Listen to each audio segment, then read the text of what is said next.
ایمان سب سے قیمتی چیز ہے ایک مسلمان کے لیے۔ اللہ پاک ہم سب کا ایمان سلامت رکھے۔ ہمیں ہر دم اللہ کے دربار کرم بار سے ایمان کی حفاظت کی بھیک مانگتے رہنا چاہیے، اس کی رٹ لگاتے رہنا چاہیے، بار بار یہی دعا کرنی چاہیے۔ تشویش اور سخت تشویش کی بات ہے کہ جس طرح دنیاوی مال و دولت کی حفاظت کے معاملے میں غفلت نقصان دیتی ہے، اسی طرح بلکہ اس سے زیادہ سخت معاملہ ایمان کا ہے۔ ایمان کی حفاظت سے بے فکری، ایمان چھن جانے سے بے خوفی، یہ سراسر نقصان ہے۔ اور ماں فرماتے ہیں جس کو سلب ایمان کا خوف نہیں ہوتا، مرتے وقت اس کا ایمان سلب ہو جانے کا اندیشہ ہے۔ لہٰذا ہمیں اللہ کی خفیہ تدبیر سے ڈرتے ہوئے اسے راضی کرنے کی کوشش جاری رکھنی چاہیے۔ حضرت عبداللہ مؤذن کا ہم نے جو واقعہ سنا تھا کہ طواف کعبہ میں رو رہے تھے، دعائیں کر رہے تھے اور ایک ہی دعا کر رہے تھے، یا اللہ مجھے مسلمان ہی اٹھانا، یا اللہ مجھے مسلمان ہی رخصت کرنا۔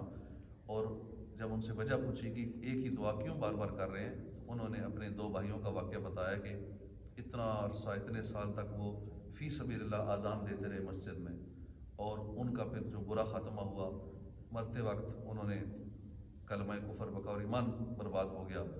تو اس طرح یہ نہ سوچے کہ میں تو بہت نیک آدمی ہوں، میں تو اتنی عبادات کر رہا ہوں، کچھ پتہ نہیں نزا کے وقت کیا حالت ہو، مرتے وقت ہمارے ساتھ کیا ہو، یا اللہ کی خفیہ تدبیر میں کیا لکھا ہو، ہمیں کچھ نہیں پتہ۔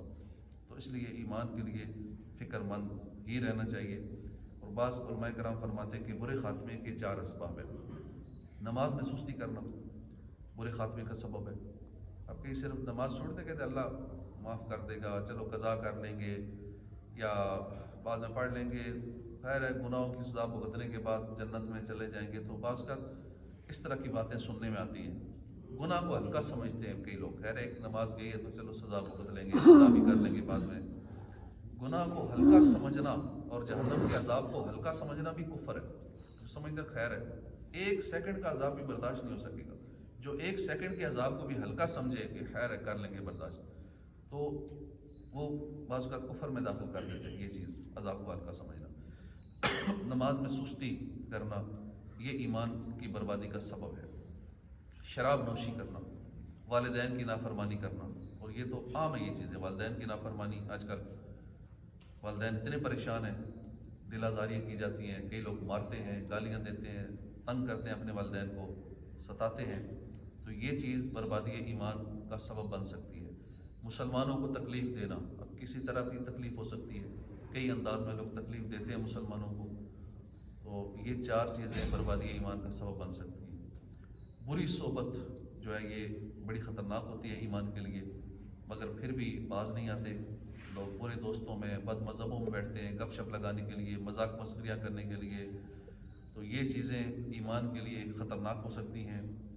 مفتی احمد یار خان فرماتے ہیں کہ کسی سے دوستانہ کرنے سے پہلے اسے چیک کر لو کہ وہ بندہ اللہ اور رسول کا فرمانبردار ہے یا نہیں، پھر اس بندے سے دوستی کرو، اس کی صحبت اختیار کرو۔ تو پھر چند کتابیں جو میں نے عرض کی تھی کہ ایمان کی حفاظت کے لیے یا ان کی معلومات کے لیے، کتاب العقائد ہے، اس کا مطالعہ کرنا چاہیے۔ بنیادی عقائد اور معمولات اہل سنت ایک کتاب ہے، اس کا مطالعہ کریں۔ بحر شریعت کی پہلی جلد کا جو پہلا حصہ ہے، اس کا مطالعہ ہمارے لیے فائدہ مند رہے گا۔ پھر شیطان نزع کے وقت، ساری زندگی تو وہ کوشش کرتا ہی رہتا ہے، لیکن نزع کے وقت اسے پتہ ہے کہ اب بندہ دنیا سے جا رہا ہے، اس کی روح قبض ہونے والی ہے، اس ٹائم شیطان سارا زور لگا دیتا ہے۔ جتنے اس کے پاس ہتھ کنڈے ہوتے ہیں، ہتھیار ہوتے ہیں، جتنی چالیں ہوتی ہیں، وہ اس ٹائم ساری چالیں چل دیتا ہے اور بندے کا ایمان برباد کرنے کے لیے ساری کوشش کرتا ہے۔ چنانچہ حضرت یوسف بن اسباط رحمۃ اللہ علیہ فرماتے ہیں، میں ایک دفعہ حضرت سفیان ثوری رحمۃ اللہ علیہ کے پاس حاضر ہوا۔ سفیان ثوری اللہ کے ولی گزرے اپنے زمانے کے، میں ان کے پاس حاضر ہوا، ساری رات آپ روتے رہے۔ میں نے دریافت کیا کہ کیا آپ گناہوں کی وجہ سے رو رہے؟ آپ نے ایک تنکا اٹھایا اور فرمایا کہ گناہ تو اس تنکے سے بھی کم حیثیت رکھتے ہیں، گناہ میرے نزدیک اس تنکے سے بھی کم حیثیت رکھتے ہیں، مجھے تو اس بات کا خوف رلا رہا ہے کہ میرا ایمان نہ چھن جائے۔ امام غزالی انہی کے بارے میں نقل فرماتے ہیں، سفیان ثوری رحمۃ اللہ علیہ بوقت وفات رونے اور چلانے لگے۔ لوگوں نے دلاسا دیتے ہوئے عرض کی، یا سیدی گھبرائیے نہیں، اللہ کی رحمت پر نظر رکھیے۔ فرمایا برے خاتمے کا خوف رلا رہا ہے، اگر ایمان پر خاتمے کی ضمانت مل جائے تو پھر مجھے اس بات کی پرواہ نہیں ہے اگرچہ میرے گناہ پہاڑوں کے برابر ہوں۔ اور اللہ سے اس حال میں میری ملاقات ہو کہ میں بہت بڑا گناہ گار ہوں، مجھے بس ایمان کی حفاظت کی گارنٹی مل جائے۔ مسلمان ہے عطار تیری عطا سے ہو، ایمان پر خاتمہ یا الہی۔ حضرت ابن ابو جمیلہ رحمۃ اللہ علیہ بیان کرتے ہیں کہ ایک شخص نے حضرت رجا رحمۃ اللہ علیہ کو الوداع کرتے ہوئے کہا کہ اے ابو مقدام، اللہ آپ کی حفاظت فرمائے۔ آپ نے فرمایا، اے بھتیجے، جان کی نہیں بلکہ ایمان کی حفاظت کی دعا دو۔ قوت القلوب میں لکھا ہے کہ ایک شخص سب سے الگ تھلگ رہتا تھا۔ حضرت ابو دردہ نے اس کے پاس تشریف لا کر جب اس کا سبب پوچھا تو اس نے کہا کہ میرے دل میں یہ خوف بیٹھ گیا ہے کہ کہیں ایسا نہ ہو کہ میرا ایمان چھن جائے اور مجھے اس کی خبر تک نہ ہو۔ آستانے پہ تیرے سر وہ اجل آئی ہو، اور اے جانے جہاں تو بھی تماشائی، بند جب خواب اجل سے ہو حسن کی آنکھیں، اس کی نظروں میں تیرا جلوائے زیبائی۔ حضور غوث پاک ولیوں کے سردار ہیں، مگر عید والے دن آپ کیا فرما رہے ہیں کہ لوگ کہہ رہے ہیں کہ کل عید ہے، عید ہے، اور سب خوش ہو رہے ہیں، لیکن میں تو جس دن اس دنیا سے ایمان سلامت لے کر گیا، میرے لیے وہ عید کا دن۔ اولیاء کے سردار اس بات سے ڈر رہے ہیں کہ کہیں ایمان نہ چھن جائے۔ اولیاء اللہ کثرت عبادت کے باوجود اللہ کو راضی کرنے والے کاموں اور باتوں سے بچا کرتے تھے۔ اولیاء اللہ دوسروں سے بھی ایمان پر خاتمے کی دعا کا کہا کرتے تھے، ایمان کی حفاظت کے لیے آنسو بہایا کرتے تھے، کثرت حفاظت ایمان کے لیے غیر ضروری میل جول سے بچا کرتے تھے۔ ہمیں بھی چاہیے کہ ان کے نقش قدم پر چلیں، زبان کی حفاظت کریں، فضول غیر ضروری میل جول سے بچیں، نیکیوں کا شوق اپنے دل میں پیدا کریں، گناہوں پر آنسو بہائیں، سچی توبہ کریں، اللہ سے دنیا اور آخرت میں عافیت اور نجات کی دعا کریں، اور اس کے لیے عملی کوشش بھی کریں۔ ہمیں چاہیے کہ گناہوں کو یاد کریں، گناہوں پر آنسو بہائیں، اللہ سے توبہ استغفار کریں۔ بدقسمتی سے آج کل ہم لوگ روتے تو ہیں مگر خطاؤں پر یا خوف خدا کی وجہ سے نہیں روتے، دنیا کے غموں کی وجہ سے روتے، جبکہ ہمارے بزرگان دین کے نزدیک دنیا کی محبت یا مال کے رخصت ہو جانے پر رونا یہ قابل تعریف نہیں تھا، بلکہ ان حضرات کے نزدیک خوف خدا میں رونا، عشق مصطفیٰ میں آنسو بہانا، گناہوں پر اشک باری کرنا اور ایمان کے چھن جانے کے ڈر سے گریہ ازاری کرنا، یہ قابل تعریف تھا۔ واقعی ہونا بھی ایسا چاہیے۔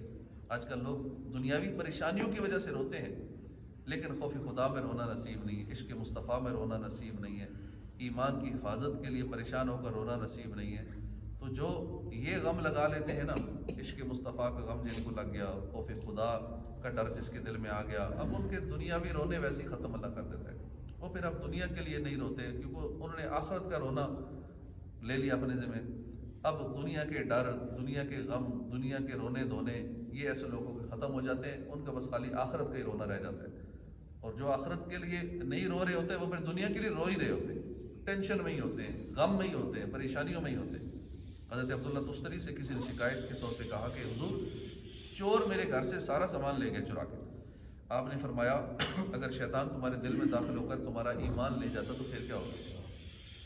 اے کاش ہم بھی بزرگان دین کے نقش قدم پر چلتے ہوئے خوف خدا سے روئیں، ایمان پر خاتمے کے لیے روئیں، برے خاتمے کے خوف سے آنسو بہائیں، یاد خدا میں آہوزاری کریں، عشق مصطفیٰ میں پلکیں بھگوئیں، مدینے کی یاد میں تڑپیں، جنت البقیع کی طلب میں گریہ ازاری کریں، قیامت کی گھبراہٹ سے بچنے کے لیے آنکھیں نم کریں، پل صراط سے بآسانی گزر جائیں، اس لیے روئیں، میزان عمل پر نیکیوں کا پلڑا وزن دار ہو جائے، اس لیے ہم گڑ گڑائیں، بلکہ بے حساب بخشے جانے کے لیے اللہ کی بارگاہ میں رو رو کر آنکھیں سو جائیں، یا اللہ بے حساب بخش دینا، حساب نہ لینا۔ حساب لے لیا گیا تو پوچھا جائے گا کہ یہ کھایا تھا، یہ پیا تھا، ادھر دیکھا تھا، یوں لذت حاصل کی تھی، یوں خوش ہوئے تھے۔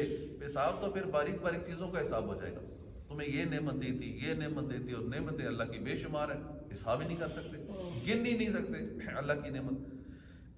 ساری زندگی عبادت لگے رہیں، کوئی گناہ نہ کریں، اللہ کی ایک نعمت سے رجوع آنکھیں دے دی، یہی نعمت ساری نیکیوں پر بھاری ہو جائے۔ تو اللہ پاک ہمیں اپنا شکر گزار بندہ بنائے اور آخرت کی فکر کرنے کی توفیق عطا فرمائے۔ دنیا کا اگر بظاہر نقصان ہو بھی جائے تو اس پہ اتنے پریشان نہ ہوں، یہ سوچیں کہ اللہ ایمان تو سلامت ہے۔ ایک بزرگ تھے مدینہ شریف میں، ان کی 35-40 سال وہیں عمر گزری، وہ واپس پاکستان آئے تو کافی میرے قریب ہو گئے، ہماری بہت کلوزنس تھی، اللہ کی راہ میں خوب خرچ کرتے تھے۔ ایک دن انہوں نے کہا اعجاز بھائی میرا تو سب کچھ لٹ گیا. کیا ہوا سب؟ کہتے ہیں گھر سے جو پیسہ میں نے کمایا تھا، ڈالر تھے، ریال تھے، سونا تھا، زندگی بھر کی میری کمائی جو تھی گھر میں جہاں جہاں رکھا ہوا تھا سارا غائب ہو گیا. پتہ بھی لگا کس طرح چوری ہوا، کیا ہوا، کس طرح، کوئی سمجھ نہیں لگی، سارا کچھ غائب.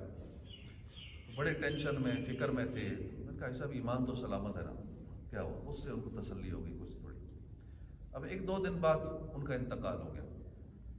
تو اب ان کے لیے وہ چوری ہونا یا سب کچھ زندگی بھر کا ختم ہو جانا فائدہ مند ہوا، کیونکہ اگر وہ ہوتا تو حساب ان کو دینا تھا.